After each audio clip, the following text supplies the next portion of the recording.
Hello student आज का जो हमारा टॉपिक है वो है एक मिडवाइफ की सरगर्मियाँ और उसकी ज़िम्मेदारियाँ।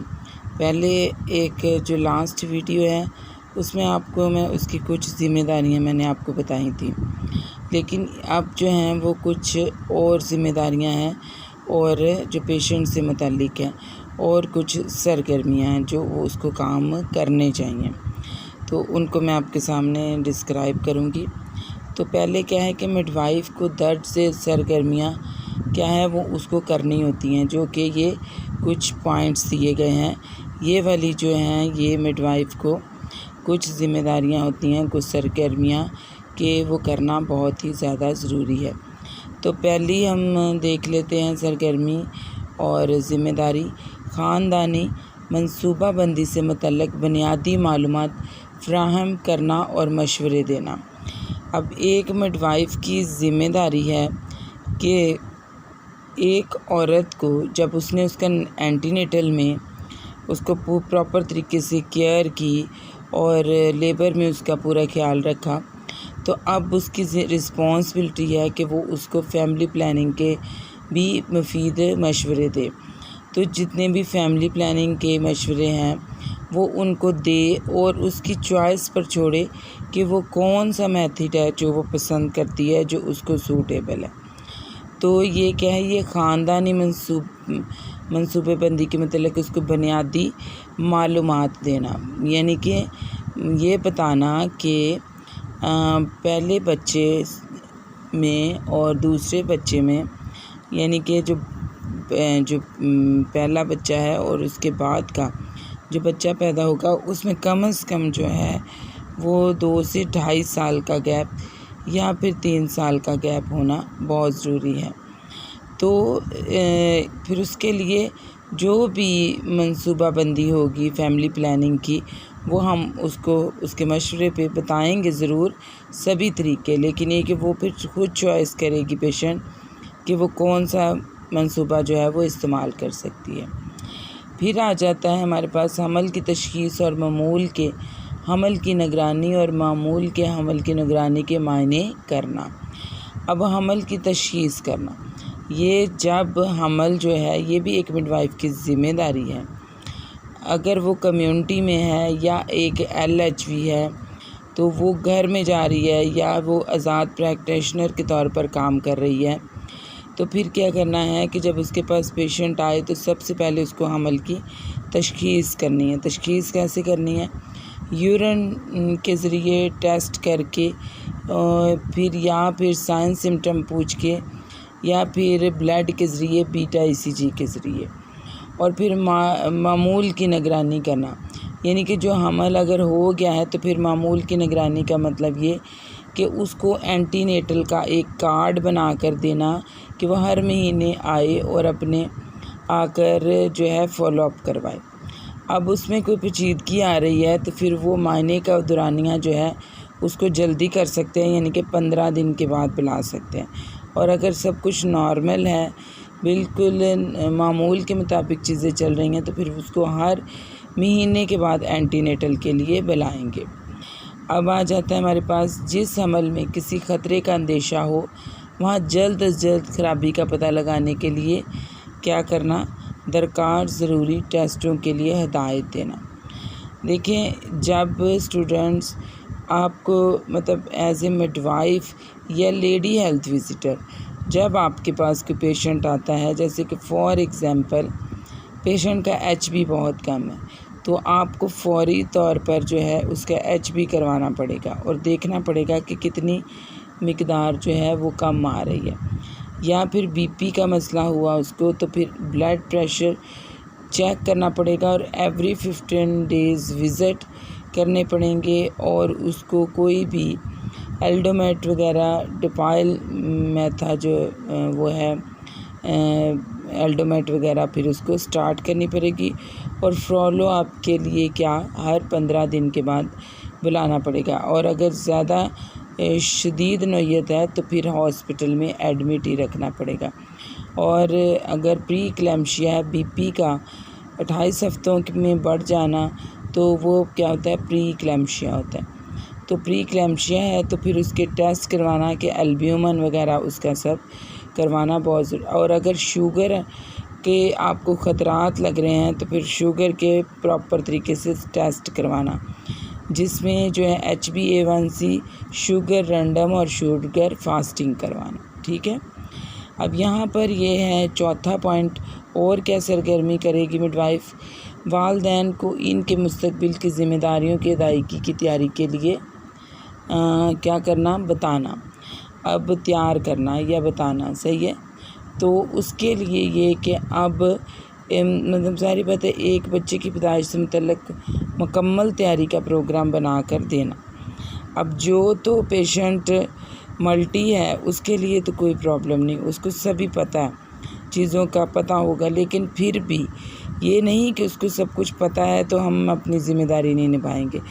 मतलब एक रिस्पॉन्सिबल मिडवाइफ होने के और LHV होने के नाते ये करना है कि उसको सारा बताना है कि आपको क्या क्या डिलीवरी से पहले अपना बैग तैयार करना है, और औरत को बताने हैं सारे हवासने सेहत और ग़िज़ाइयत के अमूर के मतलब कि आपको प्रेगनेंसी में क्या क्या ग़िज़ाएँ लेनी है और प्रेगनेंसी के डिलीवरी के बाद कौन कौन सी खुराक लेनी है। तो ये जो है पूरी तफसील वालिदैन को, यानी कि माँ को और उसके मतलब एक औरत को और उसके हस्बैंड को, और जो भी या उसके ख़ानदान का जो रिस्पॉन्सिबल पर्सन है, उसकी सास है या कोई भी उसके साथ जो रिस्पॉन्सिबल पर्सन है, उसको ये बात बताना बहुत ज़्यादा पहले से प्लान करना और तैयारी करना ज़रूरी है। फिर आ जाता है हमारे पास ज़चगी के दौरान माँ की देखभाल और इसकी मदद करना, मुनासिब तिब्बी आलात और तरीके, यूट्रस में फ़ीटस की हालत की निगरानी करना। अब एंटीनेटल पे औरत आ रही है तो वहीं से ही एक मिडवाइफ की ज़िम्मेदारी है कि वो उसकी प्रॉपर तरीके से देखभाल करे और उसकी मदद करे कि जो जो उसको चीज़ों के बारे में नहीं पता उन सब चीज़ों के बारे में बताए, और जो है उसको बताए कि आपको डिलीवरी अगर कोई पेचीदगी हुई हमल में तो आपको क्या ये मसले अगर हुए तो आपको सिजेरियन के लिए भी तैयार होना पड़ेगा, और यूट्रस की हालत की भी निगरानी करना बहुत ज़रूरी है। अब ये ज़चगी के दौरान की बात हम कर रहे हैं। ज़चगी के दौरान हम बात करेंगे तो फिर उस टाइम पर जो है औरत की ख़ास तौर पर ब्लड प्रेशर चेक करना, उसकी हालत को देखना और उसके देखना कि औरत बहुत ज़्यादा एग्जॉस्ट तो नहीं हो रही, ये सारी चीज़ें, और उसको क्या क्या हालात लग रहे हैं, मतलब कौन कौन से इंस्ट्रूमेंट यूज़ हो रहे हैं, वो स्टरलाइजेशन उनकी चेक करना, और यूट्रस में फ़ीटस की हालत की निगरानी करना। यूट्रस में फ़ीटस की हालत की निगरानी करना यानी कि फ़ीटोस्कोप से हार्ट रेट को बच्चे की चेक करते रहना और माँ से पूछते रहना कि आपको बच्चे की हरकत महसूस हो रही है या नहीं। ये एक मिडवाइफ की रिस्पॉन्सिबिलिटी है।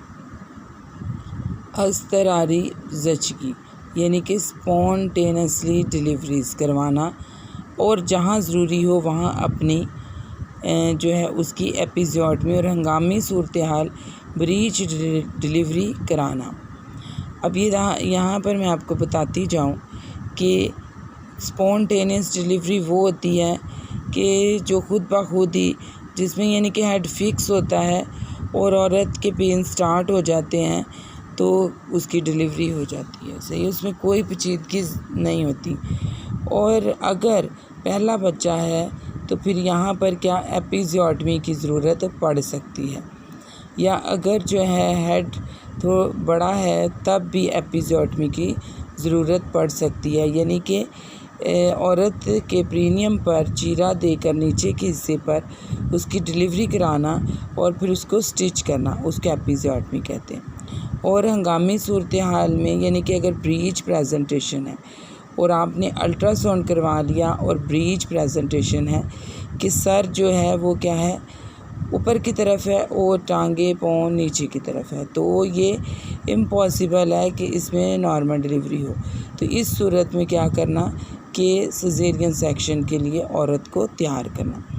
अब नेक्स्ट आ जाता है हमारा पॉइंट, ज़चगी के बाद माँ या बच्चे में किसी ऐसी गैर मामूली अलामात का होना, वार्निंग साइन, सही है, यानी कि कोई भी एबनॉर्मलिटी शनाख्त करना जिसमें डॉक्टर को दिखाना ज़रूरी हो और बाद में हस्बे ज़रूरत डॉक्टर की मामलत करना, डॉक्टर की गैर मौजूदगी में ज़रूरी हंगामी इक़दाम करना, ख़ुसूस इम्कान तौर पर यूट्रस के मायने के बाद प्लेसेंटा का निकालना। तो यहाँ पर ये कि ज़चगी के बाद अब जब बेबी डिलीवर हो गया है तो यहाँ पर ख़ास तौर पर अब कुछ साइन होते हैं वार्निंग साइन देखने। वार्निंग साइन क्या होंगे कि औरत बहुत ज़्यादा कहीं ब्लीड तो नहीं कर रही, ये एक मिडवाइफ को चेक करना बहुत ज़रूरी है, उसका बीपी चेक करना, वाइटल साइन चेक करना। तो इस तरीके की अगर कोई एबनॉर्मलिटी औरत में नज़र आ रही है तो फ़ौरी तौर पर डॉक्टर को कॉल करना और फिर उसके मुताबिक जो है उसकी ट्रीटमेंट करना। या अगर बच्चे में कोई एबनॉर्मलिटी उसको नज़र आ रही है तो फिर भी फ़ौरी तौर पर डॉक्टर से रब्ता करना और उसकी शनाख्त करना कि क्या मसला हो रहा है, क्या वजह है कि क्यों ये एबनॉर्मलिटी आई, तो उसको फ़ौरी तौर पर उसका हल निकालना। या फिर ये कि अगर जैसे डॉक्टर मौजूद नहीं है तो फिर हंगामी सूरत हाल में कि वो डिलीवरी के फ़ौरन बाद यानी कि जो थर्ड स्टेज है उसमें प्लेसेंटा को डिलीवर कराना जल्द अज जल्द बहुत ज़्यादा ज़रूरी होता है। नवज़ीदा बच्चे की तफसीली मायने करना और देखभाल करना और बच्चे की सांस को बहाल करने के लिए वो तमाम इक़दाम करना जो ज़रूरी हैं। नवज़ीदा बच्चा, न्यू बॉर्न बच्चे की बात हम करें, नवज़ीदा बच्चा जैसे ही पैदा हो उसकी देखभाल करना बहुत ज़रूरी होता है।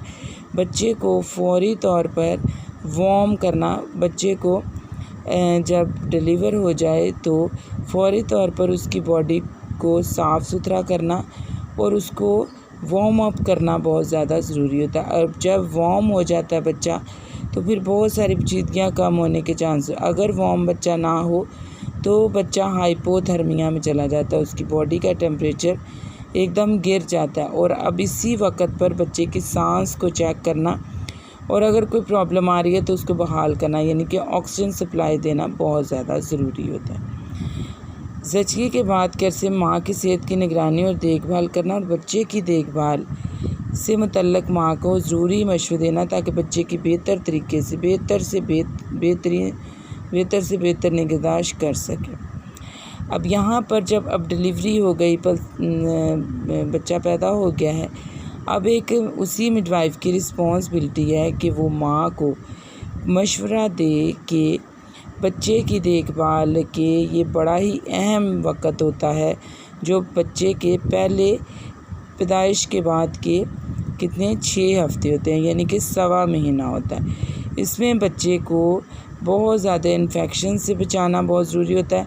पहली बात ये कि उसको बताना कि अपना ही दूध पिलाए, क्योंकि वो माँ जब अपना दूध पिलाएगी तो बच्चे में एक तो इम्यूनिटी बूस्ट होगी, दूसरा उसके इन्फेक्शन बहुत सारे लगने के चांसेस कम हो जाते हैं। फिर और निगहदाश्त में उसको बताए कि कॉर्ड केयर है तो कॉर्ड केयर की प्रॉपर तरीके से उसकी साफ़ सफाई करना। तो मतलब ये सारे मशवरे औरत को बताने बहुत ही ज़्यादा ज़रूरी होते हैं। अगर उसको ये बताना कि बच्चे को जो है नॉर्मल पानी से नहलाना और उसको गर्म रखना बहुत ही ज़्यादा डिलीवरी के बाद ज़रूरी होता है ताकि बच्चे को हाइपोथर्मिया से क्या बचाया जा सके।